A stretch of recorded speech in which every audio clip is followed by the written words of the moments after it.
하나님의 말씀 보겠습니다. 오늘 말씀은 창세기 12장 10절부터 20절까지 말씀입니다.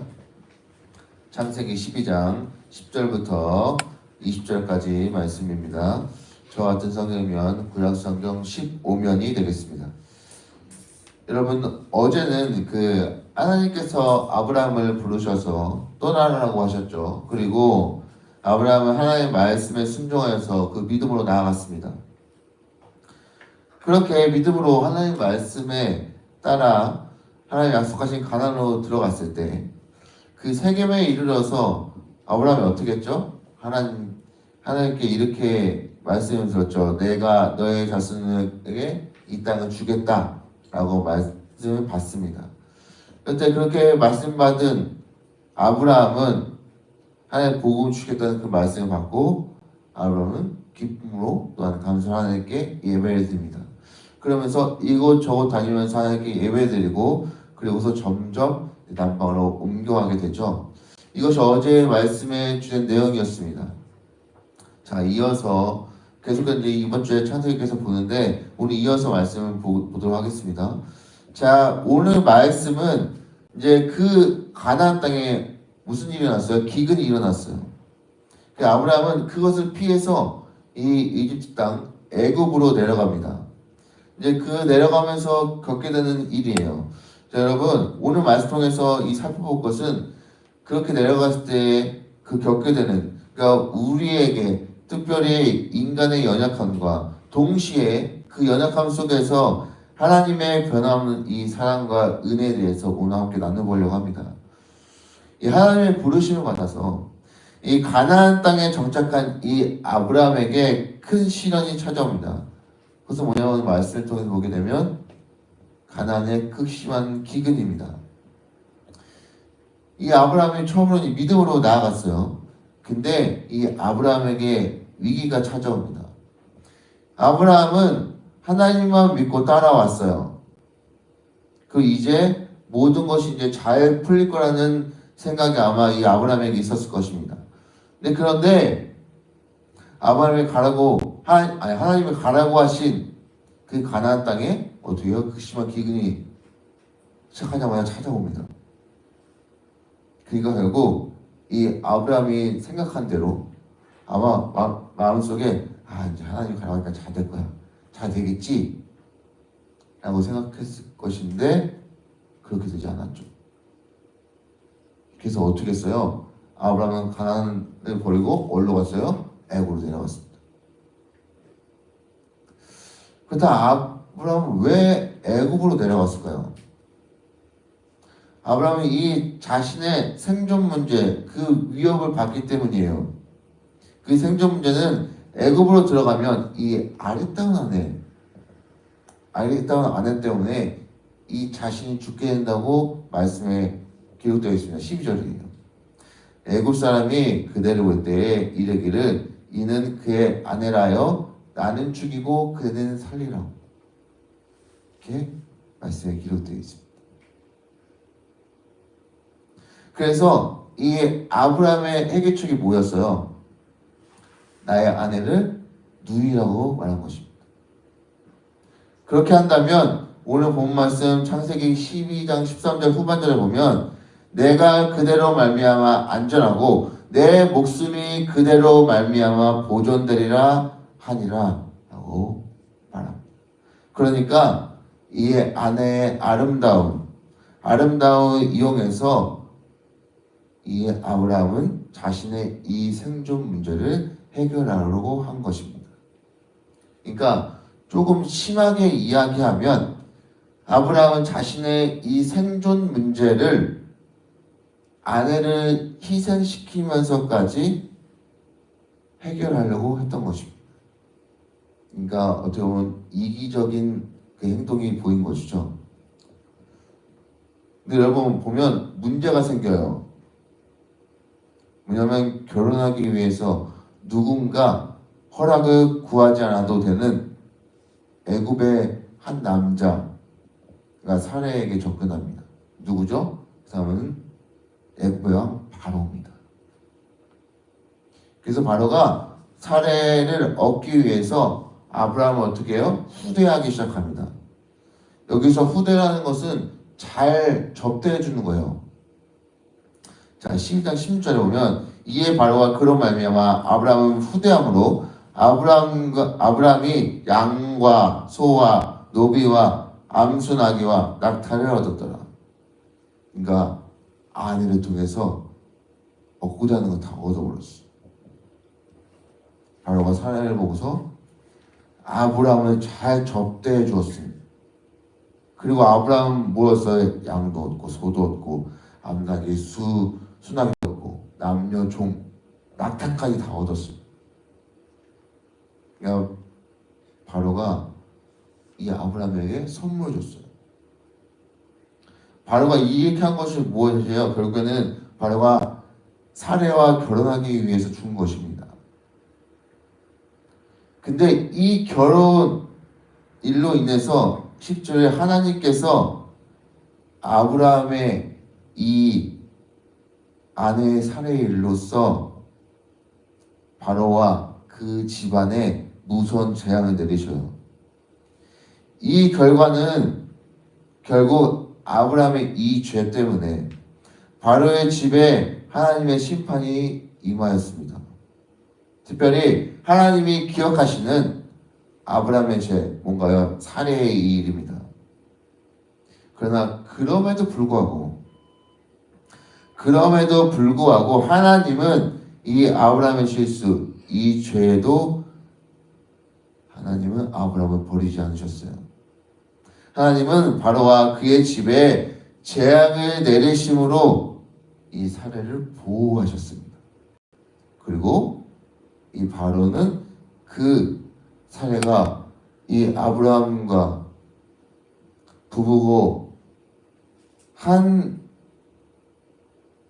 결혼, 한 사람임을 그것을 진실을 알게 되어서 모든 재산을 거두고 아브라함과 사례를 떠나보냈습니다. 그러니까 하나님께서 처음에 아브라함을 부르셔서 아브라함이 가졌던 그 믿음의 마음으로 하나님께서 돌려보내셨어요. 바로를 통해서. 사랑하는 성도 여러분, 이렇게 우리가 하나님의 말씀에 믿음으로 나아갔을 때는 우리가 사람인지라 연약하여서 하나님 말씀에 올바르게 끝까지 순종하지 못할 때가 있습니다. 그 옆길로 셉니다. 방도합니다. 그래서 어찌 보면 이 믿음은요, 롤러코스터 탄 것처럼 하나님의 말씀 잘 따라갑니다. 그러다가도 어느 순간에 내가 나도 모르게 주저앉아 있어요. 쓰러져 있습니다. 그래서 믿음으로 따라가면 굴곡이 있어요. 오르락내리락 합니다. 그러나 여러분, 이 상황 속에서, 이런 상황 속에서도 우리는 우리에게 다양한 방법으로 우리를 다시 붙잡아주시고 처음에 가졌던 정말 따끈따끈한 그런 믿음의 상태로 고정시켜주시는 그 하나님을 바라보기를 간절히 바랍니다. 그 하나님을 의지하기 바랍니다. 그래서 그렇게 하나님으로 말미암아 다시 변화될 때 놀라운 하나님의 신실하심과 그 보호하심을 받게 될 줄로 믿습니다. 오늘 말씀에 보면 아브라함은 이 경제적인 문제, 내 삶의 문제, 내 생존의 문제로 인해서 이 애굽으로 내려갔어요. 하지만 그 속에서도 하나님은 아브라함을 보호하셔서 인도하셨습니다. 그렇다면 오늘 아브라함 모세를 통해서 하나님 앞에서 우리는 어떤 삶을 살아가야 할까? 자, 두 가지로 우리 함께 보고 말씀 마치도록 하겠습니다. 첫째는 하나님을 신뢰하는 삶, 즉 온전히 믿는 삶입니다. 우리는 아브라함의 이 죄를 통해, 그 실수를 통해서 중요한 교훈을 얻을 수 있습니다. 무엇이냐면 인생의 이 어려움 앞에서 때로는 이 하나님을 의지하기보다 이 자신의 지혜, 어떤 계략에 의존하고 한다는 것이죠. 그러니까 내 뜻에 의지한다는 것입니다. 그러나 이것은 더 큰 문제를 일으킬 수 있어요. 아브라함이 지금 기근 앞에서 하나님이 하늘 약속하신 거 가나안 땅으로 가라고 했는데 그 가나안 땅에서 내려왔어요. 애굽으로 향했죠. 우리도 이 삶의 위기 앞에서 하나님의 말씀과 그 약속을 우리 스스로가 쉽게 잃어버릴 수 있다는 것이죠. 혹시 요즘 여러분에게 직면하는 어려움은 무엇입니까? 경제적인 어려움입니까? 아니면 건강의 문제? 또한 사람 관계의 갈등? 아니면 직장의 문제? 자녀의 문제 등 혹시 그런 것입니까? 그렇다면 그 문제에 여러분은 어떤 태도를 취하고 계세요? 오늘 아브라함과 같이 이 자신의 방법으로 문제를 해결하려고 하고 있지 않는지 한번 우리 성도님 스스로 한번 돌아보시기를 바랍니다.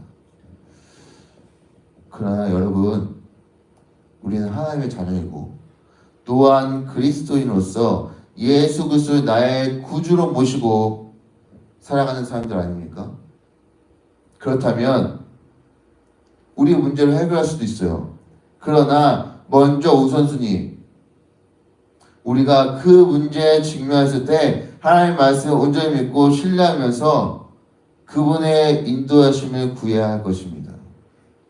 그러면 우리는 모든 상황 속에서 하나님을 온전히 믿고 의지하여 그분의 지혜 또한 인도를 구하며 하나님의 인도하심과 보호하심을 받게 될 것입니다. 그러나 여러분, 우리의 삶에 직면한 어려움, 그런 문제들, 하나님을 온전히 믿는 삶으로 나아갈 때 하나님께서 우리에게 놀라운 은혜와 축복으로 함께해 주실 줄 믿습니다. 그런 삶을 살아가는 성도님 되시기를 간절히 바랍니다. 자, 두 번째는요, 하나님의 신실하심을 믿어야 합니다. 오늘 말씀에 보면 인간의 연약함뿐만 아니라 하나님의 놀라운 신실하심을 또 볼 수 있습니다. 왜냐하면 마지막 절에 보게 되면 이 바로가 사람들에게 그의 일을 명하여서 그들의 그와 함께 그의 아내와 그의 모든 소유를 보냈습니다. 그러니까 바로가 이 상황, 지금 아브라함과 아내의 그 관계와 그 상황을 모두 알아서 결국엔 다 보내버렸어요. 이 뜻은 하나님이 그 상황을 모두 알고 있어서 이전에 내가 아브라함을 불렀던 그 상황으로 다시 돌아가게끔 하나님께서 하신 겁니다. 이 뜻은 어떻게 보면 다시 바꿔서 생각해 본다면 하나님의 놀라우신 은혜입니다. 내가 이전에 돌아가서 네가 다시금 하나님 믿고 하나님 나아갈 수 있도록 그런 마음으로 다시 처음으로 돌아가라 라는 그런 말씀을 볼 수도 있습니다. 아브라함이 그렇게 죄를 짓고 그렇게 실수 저질렀음에도 불구하고 하나님은 이 아브라함을 버리지 않으셨습니다. 야, 너 왜 그렇게 했어? 됐어 이제 가. 이게 아니라 하나님은 끝까지 이 아브라함을 버리지 않으시고 그 아브라함과 함께 하셨습니다. 오히려 위기 상황 속에서 그를 보호해 주시고 어떻게 보면 그를 구원해 주셨습니다. 이 같은 하나님의 은혜는 우리에게 큰 위로와 희망을 줍니다. 여러분, 우리도 살아가면서 죄를 짓고 실수도 많이 저지릅니다. 때로는 하나님의 뜻에서 벗어나는 선택도 하게 됩니다. 그러나 하나님의 사랑과 이 자비는, 하나님의 이 은혜는 우리의 실수보다 큽니다. 엄청나게 큽니다. 한이 없으십니다. 그래서 우리가 진심으로 이 실수를 회개하고 돌아설 때 하나님은 언제나 우리를 용서해 주시고 다시 한번 이전의 모습으로 돌아갈 수 있도록 새로운 기회를 우리에게 허락해 주십니다. 그렇기 때문에 우리 자신의 부족함, 그 연약함을 우리 스스로가 인정하고 그 하나님의 은혜를 다시 한번 구하여 그분의 인도하심으로 따라 살아가겠다는 그 믿음의 고백이 우리에게 있어야 할 줄로 믿습니다. 그런 고백으로 다시 한번 우리 마음속에 하나님 신실하시구나, 하나님 정말 위대하신 분이시구나 라는 우리의 마음속에 그 믿음의 고백이 우리 성도의 삶 가운데 가득하기를 간절히 소망합니다. 사랑하는 성도 여러분, 오늘 말씀을 통해 우리는 인간의 연약함과 그 동시에 우리의 행하신 하나님의 신실하심을 볼 수 있습니다. 우리도 삶의 어려움 속에서 때로는 죄를 짓고 실수도 저지르고 하나님을 의심하며 그렇게 살아갈 때가 있습니다. 그러나 하나님 언제나 우리와 함께 계시고 우리를 그 가운데서 보호하시고 인도하시는 하나님이십니다. 그래서 오늘 이 말씀을 통해서 우리는 어떤 상황 속에서도 하나님의 신뢰하고 믿음의 삶과 또 우리의 연약함을 인정하고 하나님의 그 신실하심을 믿어야 할 것입니다. 그러니 이 아브라함처럼 우리도 죄를 짓고 실수하지만 그런 상황이 있을 수 있지만 그 속에서도 변함없이 우리에게 은혜와 사랑을 베풀어 주시고 우리를 인도해 주시고 보호해 주시는 그 하나님을 간절히 믿는 우리 성도님 되시기를 바랍니다. 그래서 우리의 연약함 속에서도 역사하시고 우리에게 한없이 은혜를 베풀어 주시는 그 하나님을 절실하게 믿고 나아가는 우리 성도의 삶 되시기를 간절히 바랍니다.